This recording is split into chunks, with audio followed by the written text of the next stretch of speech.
Hello friends, जय माँ बगला की जय माता। देखिए, आप सभी को सुबह सुबह मंडे की बहुत बहुत शुभकामनाएं। आज बहुत अच्छा मंडे है, बारिश हो रही है मस्त एकदम सी प्यारी सी मुझे ऐसी बारिश ना बहुत पसंद है। ऐसी बारिश हो, फिर बारिश में आराम से खिड़की पे बैठ के ड्रिंक पियो, अच्छा लगता है। दूसरी बात, सबसे पहले अन्नू जी वेरी वेरी सॉरी। कल मेरा वीडियो देखने के बाद अन्नू जी का कॉल आया, क्योंकि एक्चुअली मैंने किसी को बताया नहीं था मैं कहाँ गई थी। अन्नू जी का कॉल आया, अन्नू जी बोलते अरे विद्या, क्योंकि अन्नू जी को रितु का बहुत सारे लोगों का कॉल चला गया था, अरे विद्या जी उसके घर पे अकेले चले गए। तो अन्नू जी ने कहा कि अरे विद्या जी, आप ऐसी हालत में किसी के घर पे अकेले क्यों गए, ऐसे नहीं जाना चाहिए। तो जगह कितनी गंदी है। सही में जगह तो बहुत गंदी थी, मतलब इतनी गंदी जगह पे आदमी कैसे रह सकता है वो समझ में नहीं आया। एकदम कीचड़ कीचड़ था पूरा था, लेकिन तो भी मैं गई। भाई देखिए, सबका घर अपना घर होता है, उसके लिए हम नहीं बोल सकते। लेकिन क्या मैं अन्नू जी को क्या लेके जाऊँ एक्चुअली अन्नू जी को मैं ये बोलूँगी कि अन्नू जी, मैं तो अपने पति के घर गई थी। मैं अपने घर गई थी अपने पति को समझाने के लिए कि फ़ोन क्यों नहीं उठा रहे, ऐसा क्या हो गया, ऐसी क्या आग लग गई कि आप चाबी गहने सब फेंक के गए। रीज़न तो बताओ मुझे। लेकिन मैंने और हमने योगिता ने देखा कि घर आई लक्ष्मी की इज्जत ही नहीं है। मालूम है आपको, पहली बार घर की लक्ष्मी घर तक आई है, इंसान उसको प्यार से आदर करके घर में बुलाता है। मेरा कदम रखने के लिए लोग पागल होते हैं, और घर की लक्ष्मी विद्या देवी खुद उनके घर तक चल के गई, फिर भी उन्होंने उस लक्ष्मी को, मतलब घर घर आई लक्ष्मी को भेज दिया। मतलब भेज क्या दिया, मेरे को उतना बुरा लगा। मैं आपको सच बोलूँ ना, मैं अभी तक इस बात से संभल नहीं पा रही हूँ कि मेरा प्रभु मेरे साथ ऐसे कैसे कर सकता है वो बात छोड़ो, एक मैनर्स होता है। घर में आया दुश्मन भी आता है ना, एक गिलास पानी पूछता है आदमी। मैं हाँफते हाँफते घर तक गई थी, मतलब ऐसी हालत में चलने नहीं हो रहा था। वो औरत को लगता है उसके माँ बाप ने मैनर्स नहीं सिखाया है कि वो एक बार ये बोल सके कि आपको पानी चाहिए क्या। चलो मैं जानती हूँ 100 हूँ, वो तो छोड़ो उसने तो प्रदू से झगड़ा करना भी पसंद नहीं किया।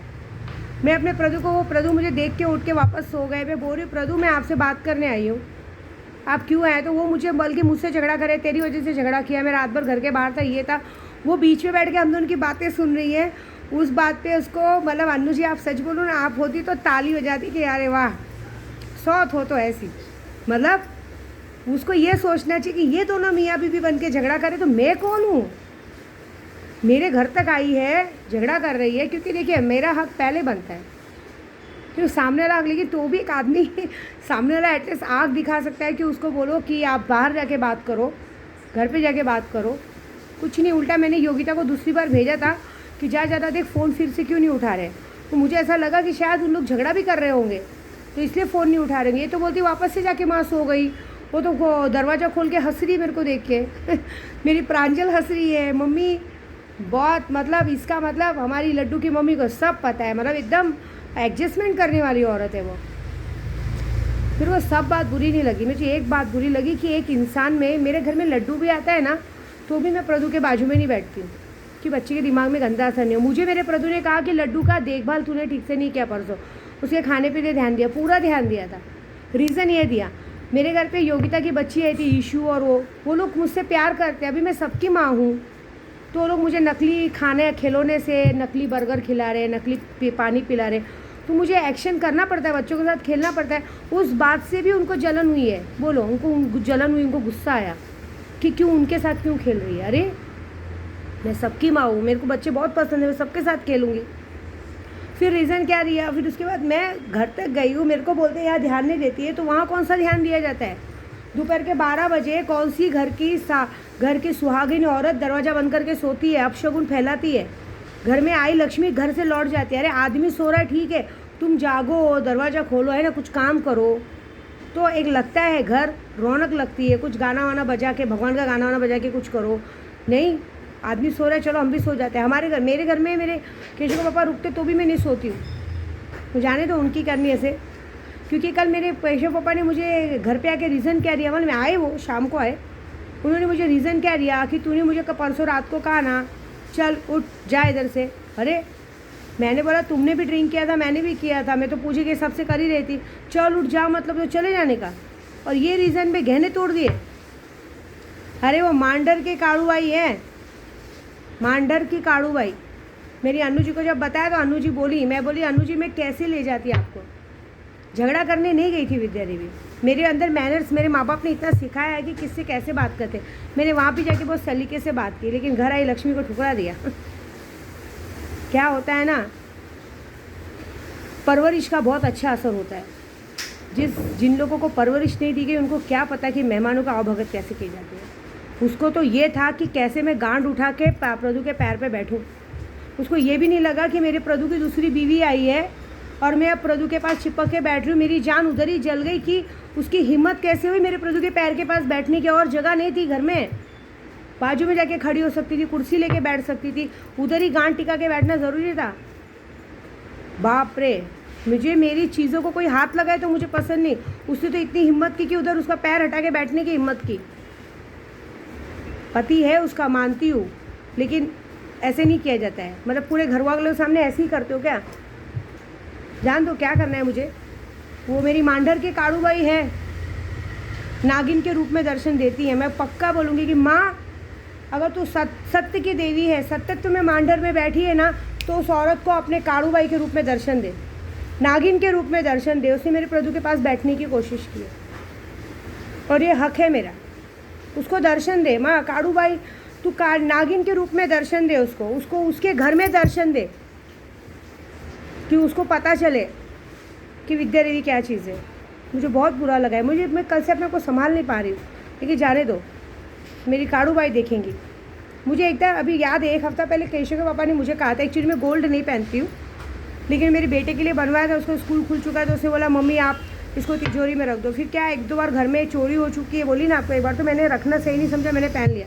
तो केशव के पापा ने बोला क्यों पहन रही है तू, निकाल दे। मैंने बोला नहीं, मुझे काड़ूबाई जाती हूँ, मुझे 1-2 जनों ने कहा है कि आप पहने तो पहने रहो, क्या भरोसा भगवान फिर से तुम्हें सोने चांदी में देखना चाहते हैं। क्योंकि काड़ूबाई का नियम है, जो भी काड़ूबाई दर्शन करने जाता है और जो माता की भक्ति करता है, काड़ूबाई धावजी पाटिल की भक्ति करता है, वो आदमी सोना ही सोना खेलता है, सोने में ही रहता है। तो शायद मेरे को भगवान ने इसीलिए वो कर दिया कि मैं सोना पहन रही हूँ, लेकिन जिसने बोला उसका उतार लिया। भगवान ने बोला तुझे नहीं चाहिए ना हमारी बेटी में सोना, तो तू क्यों पहनेगा, तू भी उतार। आप देखो मांडर की काड़ूबाई है वो। मेरे केशव का पापा बाइक लेके कभी किसी औरत को बिठाते नहीं है जल्दी। आज 4-5 दिन हो गए, जुम्मा लड्डू की मम्मी को बिठा के घूम रहे थे, स्कूल लेके आना जाना। मेरे को 2 बार बात बुरी लगी, मैंने प्रदू यार रिक्शा है, बाइक पे थोड़ा अच्छा नहीं लगता है। उन्होंने सुना नहीं, लेकिन मेरी काड़ूबाई ने सुना। क्या हुआ मालूम नहीं, मैंने तो देखो, मैं आज तक देखी हूँ। कल अन्नू जी क्या पूछ रही है, विद्या जी एक बात बताओ, इससे पहले कितना बड़ा झगड़ा हुआ है, आप उसके गांव तक जाके आए हो, उसकी भाभी से मिल के आए हो, इतना सब कुछ हो गया, तब उस आदमी ने सारा सामान नहीं फेंका। कल ऐसी क्या बात हो गई, और जब रीज़न पता चला तो हंसने वाली बात हो गई इतनी बात पे कि तूने बोला चल निकल, इसलिए मैंने तोड़ दिया। अरे ये कोई रीज़न है क्या, ये बताओ। यहाँ तक कि बोलते कि लड्डू पे ध्यान नहीं दिया। अरे ध्यान तो दे रही थी, पीछे पीछे घूम रही थी। ऐसी हालत में होता है कि भागने बच्चे के पीछे, तो मैं तो उस पर ध्यान दे रही थी। पॉपकॉर्न बना के दिया, सब बना के दिया, पॉपकॉर्न बना के दिया तो बच्चे के बाप ने खा लिया। अरे मैं बांझ नहीं हूँ, मेरे को भी भगवान ने 3 बच्चे दिए, नहीं चाहिए मुझे। मैंने तो अपने बच्चों को बोल दिया नहीं बुलाना अभी लड्डू को घर पे, रहने दो, वो जिसका बच्चा है उसी के पास रहने दो, मत बुलाओ, मत प्यार करो। एक अटैचमेंट होगा, वो बच्चा भी वहाँ रोएगा, हम भी रोएंगे। वो तो वहाँ रो ही रहा होगा, आई कड़े जाए चाहे, पांजल दीदी कड़े जाए चाहे। इन लोगों को क्या शर्म है जिन लोगों ने उसका रास्ता रोका है, उन लोगों को क्या पड़ी है। खुद प्यार करते हैं क्या बच्चों से? खुद अगर बच्चों से प्यार होता तो थोड़ी ना 5 साल वेट करना पड़ता, थोड़ी ना इतने साल भगवान बांझ रखता। बच्चों का प्यार क्या होता, दर्द क्या होता मालूम है क्या? अरे जिस औरत को पति की नहीं पड़ी है उसको बच्ची की क्या पड़ी रहेगी? पति उसकी हरकत से पता चल गया पति उसका मरे जिए किसके साथ भी आए जाए उसको कोई गुस्सा नहीं है। देखो एक बात बताओ, मैं बात से बिल्कुल नहीं डरती हूँ। मेरी वीडियो देखेगी, करेगी तो मुझे सवाल करना है। मैं तो कल बहुत अच्छा मौका था मुझे उसका सवाल करने का सामने, लेकिन ये था कि मैं अपने प्रदू से सवाल करने गई थी। अगर अन्नू जी होती ना मेरे साथ, पक्का मैं ये सवाल फिर आरिफ वाला सब सवाल सामने निकालती और बाकायदा वीडियो बनाती थी मैं कि तू जवाब दे अब ये बात का, तू अब सामने बैठी है जवाब दे। मुझे बार बार केशव का पप्पा कहते तू उसको बीच में मत लाया। अरे क्यों नहीं लाऊं, वो बीच में आई है, क्यों नहीं लाऊं मैं? अरे वो उसका सीधापन, उसकी अच्छाई जो बोल रहे हो आप, केशव का पापा अंधे हैं क्या, दिखता नहीं है? वो अगर ज़रा भी प्यार करती ना तुमसे तो वो मुझे बर्दाश्त नहीं करती उधर, अब तक बवाल आ चुका होता। लेकिन उसको मालूम है वो क्या करती, मालूम है? वो सीधी बनती है। जाने दो, मेरा पति मेरे पास है, इतना सीधापन तो बाबा मुझसे तो नहीं होएगा, ये गलत है, ये सीधापन नहीं कहते इसको, इसको षड्यंत्र कहते हैं। जानते हो मुझे क्या करना है? मैंने अभी सोचा है कि सब बातों को इग्नोर करो, अपने काम में लगो। मेरा नसीब ही गांडू है मेरे नसीब में कोई अच्छा नहीं है, इसीलिए जान दो मैं अपने काम में लगती हूँ, रास्ते में लगती हूँ। हाँ, ये बात तो पक्की है कि चाहे केशव का पापा आए चाहे नहीं आए, मुझे कोई फ़र्क नहीं पड़ता। आएंगे तो मोस्ट वेलकम, नहीं आएंगे तो उनकी मर्ज़ी। लेकिन अब विद्या देवी ना उन्हें गाड़ी की चाबी देगी, ना उन्हें वो गहने देगी वापस, कुछ नहीं देगी, ये बात है। और ये सब उन्होंने खोया है सिर्फ लड्डू की मम्मी की वजह से।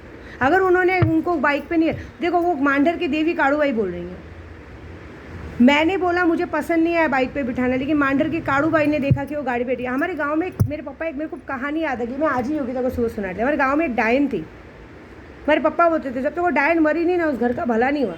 तो डायन जिस चीज़ पे हाथ रखती थी ना वो गायब हो जाती थी। ऐसे ही हो गया मेरे प्रदू के साथ उसको शौक चढ़ा, चलो बाइक पे बैठ के बच्चे को स्कूल छोड़ने जाने का, बाइक ही चली गई।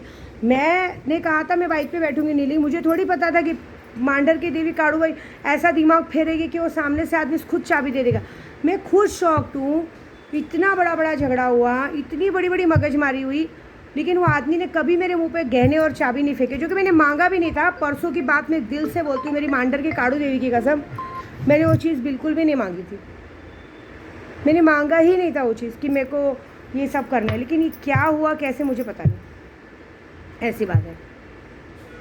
तो जाने दो, विनाशकाले विपरीत बुद्धि, जिसको जैसा किया ऐसा भरेंगे। लेकिन ये है कि अब मेरी बेटी का जन्मदिन आ रहा है, मैं अपनी बेटी का जन्मदिन बिगड़ने नहीं दूंगी, क्योंकि वो बहुत ज़रूरी है। मेरी बेटी का जन्मदिन मेरे लिए बहुत ज़रूरी है, क्योंकि वो 18 साल की होने वाली है, उसका जन्मदिन अच्छे से मनाना है। तो मैं अपने बच्ची का जन्मदिन पे ध्यान दूंगी, बाकी मुझे कोई फ़र्क नहीं पड़ता। और एक बात बताऊँ, ये बात भी मैं दिमाग में नहीं ला रही हूँ कि किसी की वजह से झगड़ा हुआ, ये हुआ वो हुआ। मेरे को तो अनु जी ने भी कल कहा कि विद्या जी भी अभी आपने मांडर की काड़ू देवी को जानते नहीं, अभी तो ये 1-2 सच आया सामने, अभी कितने लोगों के साथ क्या क्या होगा सब आएगा सामने। लेकिन मांडर की काड़ू देवी तो सत्यत्य की देवी है ना माँ, तो कसम से उसको रूप जरूर दिखाना। मैंने सुना है तेरा नागिन का रूप है, नागिन बन के उस घर में ज़रूर घुसना। मैं तो नहीं पैर रखी, लेकिन तू पैर रखना, तू सत्यत्व का चरित्र ज़रूर दिखाना माँ। बाकी मुझे अपने पूजे पे ध्यान देना है, मेरा काम ज़्यादा ज़रूरी है, मेरी बेटी का जन्मदिन ज़्यादा ज़रूरी है। मैं अभी फ़िलहाल जा रही हूँ अपनी बेटी के साथ उसके लिए शॉपिंग करने, क्योंकि उसका बर्थडे आ रहा है। और जितने लोग मेरी बेटी के बर्थडे में अड़चन डालने की कोशिश करें, विद्या देवी दिल से बद्दुआ देती हूँ कि आगे जाके वो कभी सुखी नहीं रहेंगे, आज जीवन उनके ज़िंदगी में कभी सुख नहीं रहेगा, ये बात पक्की है बस। बाकी जो लोग मुझे प्यार करते हैं, इसलिए हाजिर है, सब लोग प्रांजल के बर्थडे के लिए काम कर रहे हैं। क्योंकि देखिए मेरा काम हो चुका है पूरा, मेरे ग्रुप वालों का भी काम हो चुका है, सब हो गया, सबका बैंक में एंट्री करा दी गई। अब 4-5 दिन में सबको उनके बैंक में एंट्री दिख जाएगी। मेरा काम हो चुका पूरा, मुझे अब कोई काम नहीं है। अब अभी ये 30 तारीख को अमावस्या आ रही है, गुप्त नवरात्रि शुरू हो रही है, तब बाकी काम तब से रहेगा। अभी शक्तियों का भी सबका काम पूरा हो चुका है, सबको जो गिफ्ट मिलने वाला था गिफ्ट भी जा चुका है। तो अब मैं खाली बैठी हूँ, अब मैं अपनी बच्ची के बर्थडे में ध्यान देती हूँ, और बाकी ध्यान देगी मेरी मांडर के काड़ू देगी। बस, जय माता दी।